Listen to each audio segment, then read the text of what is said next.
நிறைவாழ்வு AG சபை வழங்கும் morning மன்னாவிற்கு உங்களை அன்போடு வரவேற்கிறோம். கர்த்தருடைய பரிசுத்த நாமம் மகிமைப்படுவதாக. இந்த நாளில் உங்களை சந்திப்பதிலே மிகுந்த சந்தோஷம். எனக்கு அன்பான தேவ பிள்ளைகளே, நிறைய நேரம் நமக்கும் மரணத்திற்கும் ஒரு அடி தூரம் தான் இருக்கும்.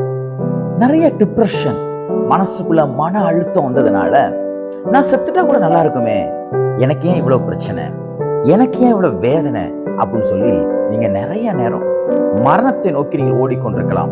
அல்லது மரணம் உங்களை தேடி ஓடி வந்து கொண்டிருக்கலாம். வியாதியினாலேயோ, இல்ல மற்ற பிரச்சனையினாலேயோ, இல்ல சில மனுஷர்களாலேயோ மரணம் உங்களை தேடி வந்து கொண்டிருக்கலாம். ஆனால் இன்றைக்கு கர்த்தர் உங்களோடு என்ன பேசுகிறார் தெரியுமா? நான் வாசிக்கிறேன் பாருங்கள். சங்கீதத்தின் புத்தகம் 9ஆம் அதிகாரம் 15வது வசனத்துடைய முதல் பகுதி இப்படியாக சொல்கிறது: மரண வாசல்களில் இருந்து என்னை தூக்கி விடுகிற கர்த்தாவே.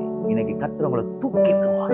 நிச்சயமா சொல்றேன், மனுஷன் நம்மளை தள்ளி விடுவான், கர்த்தர் உங்களை தூக்கி விடுவார். நீங்க வேலையில விழுந்து போயிருக்கலாம், கர்த்தர் உங்க வேலையில இருந்து கர்த்தர் உங்களை தூக்கி விடுவார். நீங்க படிப்புல விழுந்து போயிருக்கலாம், கர்த்தர் உங்களை படிப்பு விஷயத்துல தூக்கி விடுவார். நீங்க பாவத்துல விழுந்து போயிருக்கலாம், அந்த பாவத்திலிருந்து கர்த்தர் உங்களை தூக்கி விடுவார். தூக்கி விட்டு என்ன செய்வார் தெரியுமா? அதனாலே வரக்கூடிய மரணத்தை கர்த்தர் தடுத்து நிறுத்துவார். எனக்கு அன்பான தேவ பிள்ளைகளே, நீங்கள் சாக மாட்டீர்கள், நீங்கள் பிழைப்பீர்கள். உங்க வாழ்க்கையில இது முடிஞ்சு போச்சு நினைக்காதீங்க. இன்றைக்கு கர்த்தர் அநேக காரியங்களை செய்யும்படியாய் உங்களை மரண பிடியிலிருந்து கர்த்தர் தூக்கி விடுகிறார், தூக்கி விடுகிறார். எனக்கு அன்பான தேவ பிள்ளைகளே, நிறைய நேரம் மரணம் பாருங்க. எசேக்கியா ராஜாவுக்கு மரணம் வந்துச்சு. ஆண்டவர் சொல்லிட்டாரு, சீக்கிரமா ஆயத்தப்படுத்து, நீ சாக போற, இந்த நாள்ல நீ சாக போற அப்படிங்கிற டைமும் நாளெல்லாம் சொல்லிட்டாரு. எசேக்கியா போய் தேவனுடைய சமூகத்துல சோறு பக்கமா திரும்பி அழுகிறோம். நீ எனக்கு ஆயுசுனால தரணும். கர்த்தர் என்ன செய்ய தெரியுமா? அவனுடைய மரணப்படி வந்து தூக்கி எடுத்து ஜீவனுக்கு நேராக நடத்தினார். எனக்கு அன்பான தேவ பிள்ளைகளே, அதே தேவன் இன்றைக்கு உயிரோடு இருக்கிறார்.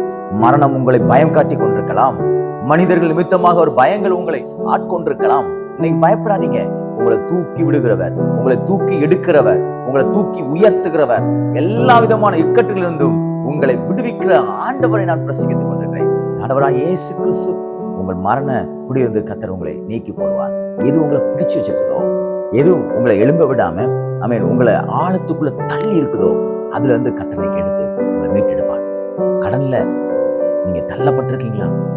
பண விஷயத்துல நீங்க தள்ளி ஆழத்துல கிடக்குறீங்களா? என்னால எழும்பவே முடியாது. நீங்க கர்த்தர் சொல்றாரு, நான் உன்னை தூக்கி எடுப்பேன். விசுவாசிக்கணும், வார்த்தையை விசுவாசிக்கணும். எத்தனை நேரம் கர்த்தர் உங்களோட பேசினாலும் வார்த்தைகளை நீங்க விசுவாசிக்கும் போது கர்த்தர் அதை அப்படி நிறைவேற்றி கொடுக்க உண்மையுள்ளவராக இருக்கிறார். விசுவாசிக்கிறீங்களா? இந்த நாள் கர்த்தர் உங்கள் கரங்களை பிடித்து தூக்கி எடுக்கிற நாள்.